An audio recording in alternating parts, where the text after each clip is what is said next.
মাত্র কয়েক ঘন্টার ব্যবধানে ঘটে যাওয়া ভিন্ন ভিন্ন আঙ্গিকের খুবই গুরুত্বপূর্ণ 4টি ঘটনার কথা একটু উল্লেখ করতে চাই। মুহুর্মুহূর্ত কত ঘটনায় ঘটছে, 4টি ঘটনা একটু সুনির্দিষ্টভাবে তুলে ধরলে খুব স্পষ্টভাবে বোঝা যাবে যে আমরা কোথায় আছি, কোথায় যাচ্ছি, কোথায় যাচ্ছে দেশ। 1 নম্বর হচ্ছে, হাসনাত আবদুল্লাহ গণমাধ্যমকে হুমকি দিয়েছেন, আমরা সবাই জানি। পরবর্তীতে তিনি আত্মপক্ষ সমর্থন করে ফেসবুকে একটি স্ট্যাটাস দিয়েছেন, যেখানে আবার জাতীয় প্রেস ক্লাবের সিনিয়র সাংবাদিকদের উদ্দেশ্যে হুঁশিয়ারি উচ্চারণ করেছেন। দ্বিতীয়টি হচ্ছে, মৌলভীবাজারে বৈষম্য বিরোধী ছাত্র আন্দোলন চলাকালীন সময়ে হামলার অভিযোগে আটক একজনের জামিনের প্রতিবাদে সেখানকার ডিসি অফিস এবং এসপি অফিস ঘেরাও করা হয় মঙ্গলবার। তৃতীয়টি হচ্ছে, গণমাধ্যমকে হাসনাত আবদুল্লাহ যখন প্রকাশ্যে হুমকি দিচ্ছে, তার বিপরীতে আবার নাটোরে এনসিপির কর্মসূচির সমালোচনা করে ফেসবুকে একটি কমেন্ট করেছেন একজন, তাকে আটক করা হয়েছে। চতুর্থটি হচ্ছে, মানিকগঞ্জে আওয়ামী লীগ নেতাদের আটকের প্রতিবাদে নিষিদ্ধ ঘোষিত ছাত্রলীগের নেতাকর্মীরা একটি থানা ঘেরাও করে সোমবার রাতে। বোঝা যাচ্ছে আমরা কোথায় যাচ্ছি, ক্রিয়া প্রতিক্রিয়াগুলো কি ঘটছে। হাসনাত আবদুল্লাহ বসুন্ধরা গ্রুপের সাংবাদিকদের উদ্দেশ্যে প্রচ্ছন্ন হুমকি দিলেন। এটা গণমাধ্যমের প্রতি হুমকি। তিনি বলেছেন, না, বসুন্ধরা গ্রুপের সাংবাদিকদের উদ্দেশ্যে বলেছেন। আচ্ছা, বসুন্ধরার এই ক্ষেত্রে অন্তত অপরাধটা কি? যখন মুক্তিযুদ্ধের পক্ষে বিভিন্ন মিডিয়া রহস্যজনক নয়, স্পষ্ট কারণে আমরা জানি যে চুপ করে আছে, সেখানে বসুন্ধরা গ্রুপ মুক্তিযুদ্ধের পক্ষে কিছু লিখছে তাদের মিডিয়াগুলো, অথবা যারা বর্তমান সরকারের বা কিংস পার্টির সমালোচনা করে আওয়ামী লীগের গণতান্ত্রিক অধিকারের পক্ষে কিছু বলছে, এটি অনেকের সহ্য হচ্ছে না। বিশেষ করে জাতীয় নাগরিক পার্টি বা এনসিপি, তার বহিঃপ্রকাশ তো দেখলাম আমরা। এটি যে গণমাধ্যমের উপরে হুমকি, কেউ যখন প্রতিবাদ করছে, তার বিরুদ্ধে আবার হাসনাত আবদুল্লাহ একটি স্ট্যাটাস দিলেন, দীর্ঘ স্ট্যাটাস তার ফেসবুকে। সেখানে তিনি কি বলছেন, যে পতিত ফ্যাসিস্টদের সাংস্কৃতিক ও বুদ্ধিবৃত্তিক মেশিনারির চাকা সচল হতে শুরু করেছে। একটি মাফিয়া গ্রুপের বিরুদ্ধে আমার এই যৌক্তিক বক্তব্য ও অবস্থানকে মিডিয়ার প্রতি হুমকি হিসেবে দেখাতে উঠে পড়ে লেগেছেন 5 আগস্টের পর ওই মিডিয়া গ্রুপে চাকরি পাওয়া এমন কিছু সাংবাদিক, যাদের 24 অভ্যুত্থানের পক্ষের শক্তি হিসেবেই আমরা জানতাম। এই লাইনটা খেয়াল করবেন। আচ্ছা, 5 আগস্টের পর মিডিয়া মাফিয়া গ্রুপটির অবৈধ টাকার কাছে আত্মা বিক্রি করে দেওয়া ওই সাংবাদিকেরা জাতীয় প্রেস ক্লাবে থাকা তাদের পদবি ব্যবহার করে বসুন্ধরার পক্ষে এমন বিবৃতি দিচ্ছেন, যেখানে আমার বক্তব্যকে বিকৃতভাবে উপস্থাপন করা হচ্ছে। আমার মনে হয় যে কোনো বিকৃতভাবে উপস্থাপন করা হয়নি। তিনি যা বলেছেন সম্ভবত অনেকেই সেটি বলছেন। এবং যে লাইনটা খেয়াল করতে বলছিলাম, 5 আগস্টের পর ওই মিডিয়া গ্রুপে চাকরি পাওয়া, নিজেই স্বীকার করছেন। আওয়ামী লীগ আমলে যেমন আওয়ামী লীগের দালাল হিসেবে চিহ্নিত অনেক সাংবাদিক বড় বড় পদবি দখল করেছিলেন, তার মানে এই আমলেও ঘটছে, ব্যতিক্রম তো কিছু নেই। আবার তাদের বক্তব্য এখন এনসিপি, জাতীয় নাগরিক পার্টি বা সরকারের স্টেক হোল্ডার যারা রয়েছে তাদের বিরুদ্ধে যাওয়াতে তাদের আর সহ্য হচ্ছে না। কি অদ্ভুত!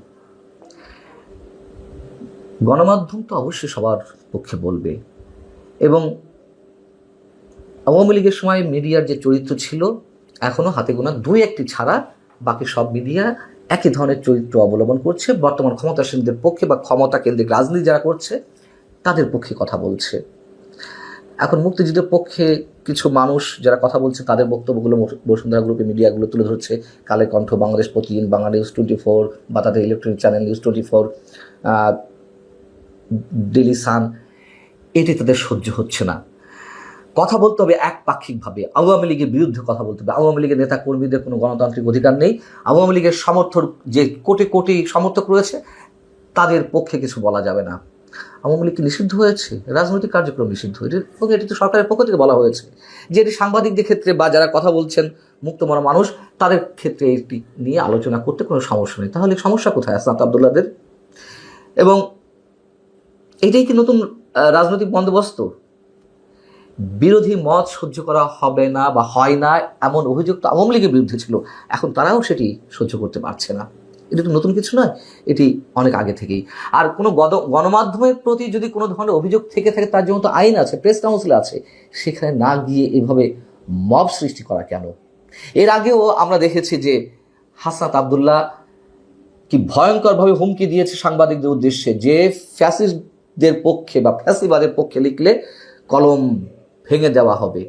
কোনটা ফ্যাসিবাদ কোনটা ফ্যাসিস্ট সেই ব্যাখ্যা, সেই মানে বক্তব্য হাসনাত আব্দুল্লাহদের কাছ থেকে শুধু নিতে হবে, তারা যা বলবে তাই শুনতে হবে, সেটাই সহি, সেটাই সর্বসর্বা। এগুলো টেকে না ভাই। প্রথম আলো ডেইলি স্টারের সামনে মব ক্রিয়েট করা হলো, জিয়াফত করা হলো, তখন সরকারের দায়িত্বশীল ব্যক্তিদের পক্ষ থেকে যখন বলা হয় যে না, এটি আওয়ামী লীগের নির্যাতনের শিকার যারা, তারা প্রেশার গ্রুপ হিসেবে কাজ করছে, হাসনাত আব্দুল্লাহ তো বলবেনই, এগুলো তো থামবে না। বসুন্ধরা গ্রুপের অন্যান্য অনেক বিষয়ে অনেক ধরনের অভিযোগ আছে, থাকতে পারে, অস্বাভাবিক কিছু নয়, অস্বীকারও করছি না, কিন্তু এইগুলোর সাথে গণমাধ্যমকে মেলানো হবে, মিলিয়ে তাদের প্রতি হুমকি দেওয়া হবে, এগুলো নিশ্চয়ই অ্যাকসেপ্ট করা যায় না কোনোভাবেই। আবার মজার কথা হচ্ছে যে এই যে বসুন্ধরা গ্রুপের বিরুদ্ধে হুমকি এলো গণমাধ্যমের প্রতি এক অর্থে, সেখানে আমরা দেখলাম অন্যান্য গণমাধ্যম বা সিনিয়র জার্নালিস্টদের অনেকেই চুপচাপ। কেন চুপচাপ সেটুকু আমরা বুঝি। এদিকে নাটোরে যেটি বলছিলাম, দেশ গড়তে জুলাই পদযাত্রা, এই কর্মসূচির প্রচারণামূলক একটি পোস্ট দেওয়া হয় এনসিপির ফেসবুক পেজে। সেখানে কমেন্ট বক্সে একজন মন্তব্য করেন শারমিন খোরশেদ আলম নামে, যে একটু আগে এক জায়গা, মানে আঞ্চলিক ভাষা লিখছেন, এক জায়গায় হাসনাত মার খাইছে, এলাকাবাসীর আসুক বনপাড়া, দেখি আমরা কি করতে পারি। এই স্ট্যাটাসের মানে এই কমেন্টের পরিপ্রেক্ষিতে এনসিপি পুলিশকে ইনফর্ম করলো, পুলিশ শারমিন খোরশেদ আলমকে অ্যারেস্ট করলেন। আবার মৌলভীবাজারের স্বেচ্ছাসেবক লীগ নেতা একজনকে জামিন দেওয়া হলো, তার বিরুদ্ধে বৈষম্যবিরোধী ছাত্র আন্দোলনের ব্যানারে ডিসি অফিস ঘেরাও করা হলো,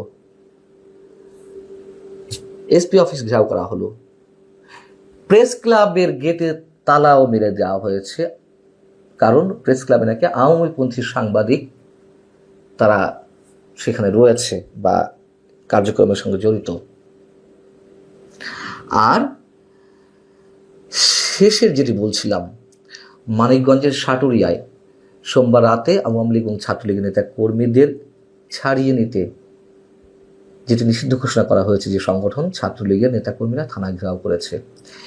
এদিকে বৈষম্যবিরোধী ছাত্র আন্দোলনের নেতারা ডিসি অফিস, এসপি অফিস ঘেরাও করছে, পুলিশের সদর দপ্তর ঘেরাও করছে। এদিকে আবার ছাত্রলীগের নেতারা থানা ঘেরাও করছে। এদিকে আবার মৌলভীবাজারে মব সৃষ্টির বিরুদ্ধেও মিছিল সংঘটিত হয়েছে। প্রত্যেক ক্রিয়ারই একটি বিপরীত প্রতিক্রিয়া আছে, এটা আওয়ামী লীগ বোঝেনি, ক্ষমতায় যারা থাকে তারা বোঝে না। এনসিপি এখন অদৃশ্যভাবে ইনফরমালি ক্ষমতায় রয়েছে, আমরা জানি। এনসিপি কিংস পার্টি, তারা বুঝতে চাইছে না। সরকারের ভর কেন্দ্রের অন্যতম একটি ভর কেন্দ্র জামাতে ইসলামী, তারাও বুঝতে পারছে না। এমনকি বিএনপি নেতাকর্মীরা অনেকে বুঝতে পারছে না, তারা তো ক্ষমতায় চলেই আসছে আমার একটি ভাব। আবার ওদিকে নিষিদ্ধ রাজনৈতিক কার্যক্রম নিষিদ্ধ হওয়া আওয়ামী লীগের নেতাকর্মীরা পথে নামছে, থানা ঘেরাও করছে, মিছিল বের করছে। মুখোমুখি সংঘর্ষের দিকে যেতে হয়তো খুব সময় বাকি নেই, বেশি সময় বাকি নেই।